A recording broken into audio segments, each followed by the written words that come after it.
I am the middle child. I have 4 sisters. I have 2 older and 2 younger. Raised by a single mom who worked in the post office. She graduated high school, worked in the post office, and was a member of the postal union my entire life. Lived in public housing, lived in the housing projects and rent stabilized apartments.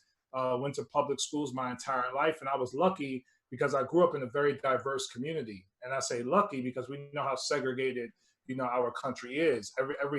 Every city, every state, every town is incredibly segregated. But when you grow up in a diverse community, you get to connect with and learn about other people and other cultures from all parts of the world. And my lived experiences growing up in a single mom, growing up during the crack cocaine epidemic, which ravaged Black and brown communities in particular. Also, the AIDS crisis was around when I grew up. And growing up in a diverse community gave me lived experiences that I think just gave me a certain level of empathy and compassion as I approached education first and foremost as a teacher, school counselor, and middle school principal. And it made me like a social justice educator. It wasn't just about providing a quality academic environment. It was about social and emotional learning. It was about mental health. It was about interrogating the community and why certain communities lived in concentrated poverty and others did not. That question sort of drew how I approach education from the very beginning. And as a candidate, it's those lived experiences, to Rashida's point. And I think just people are ready to connect with real people. They're tired of politicians speaking this foreign language jargon that makes no sense. Politicians who've been in office for 5, 10, 20, 30 years, claiming that they have all this power and this legacy while people are still struggling in poverty. People are struggling with food insecurity, housing insecurity, struggling in underfunded schools, lack of opportunity. So, I think everyone across the country from Michigan to New York to Missouri are tired, particularly in this moment, with COVID happening and the Black Lives Matter movement. People are tired of the status quo and they're tired of the same old, and they're ready to vote people in that they can connect with very authentically, because this is a politics of love, not a politics of fear. And this is about deep, authentic relationships, not about transactional politics. That's not what we're about. It's not what Rashida's about. It's not what Cori's about. I think that's what people are ready for, and that's what people are demanding. And in terms of the vision for the future, I'm going to hold off on that one. I'm going to get back to that one. Yeah. All right. Yes. Cori, how did your background, did you grow up in St. Louis? Yes, I grew up, born and raised.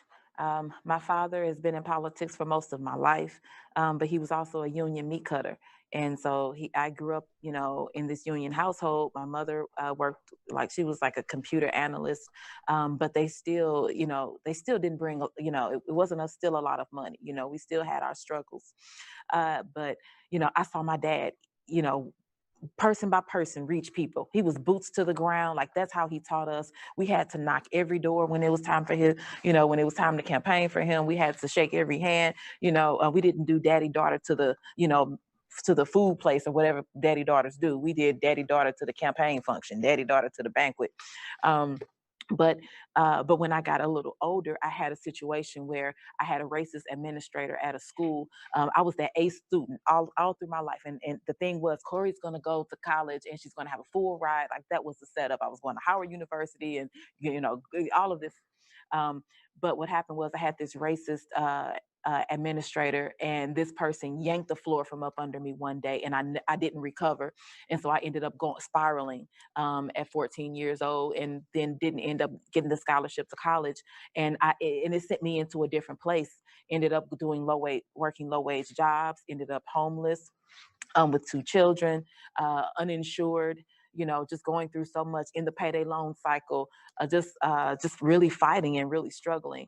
And so that's I can still feel that, because it's taken me so long to climb out of that. Still, I finally went back to school and got my nursing and became a nurse.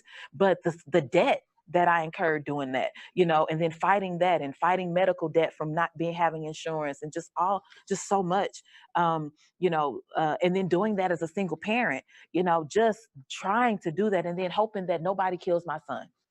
How old are your kids, Cori? My daughter is now they're 19 and 20. So my son is taller than me. He has a mustache, you know, and I worry about him every day. So that fuels me doing this work, because somebody has to save our lives. Somebody has to speak up and be fearless.